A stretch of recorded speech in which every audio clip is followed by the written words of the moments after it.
Find the value of 1 by log n base 2 plus 1 by log n base 3 plus 1 by log n base 4 plus and so on plus 1 by log n base 43. ఇక్కడ denominator లో ఉన్నది numerator లోకి వెళ్ళినప్పుడు ఏమవుతుందంటే reverse అవుతుంది. So log n base 2 log 2 base n అవుతుంది plus log 3 base n plus log 4 base n plus and so on log 43 base n.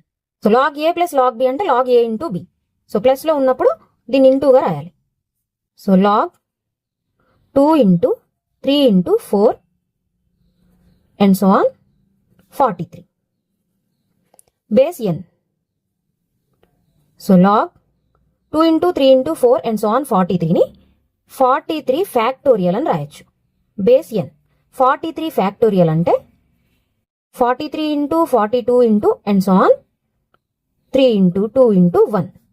So ఫ్యాక్టోరియల్ని ఇలా రాయాలి. ఫర్ ఎగ్జాంపుల్ 4 ఫ్యాక్టోరియల్ అనుకోండి, 4 ఇంటూ 3 ఇంటూ 2 ఇంటూ 1 అవుతుంది. అలా మనం దీన్ని 43 ఫ్యాక్టోరియల్గా రాసాం. So our answer is log 43 factorial base n.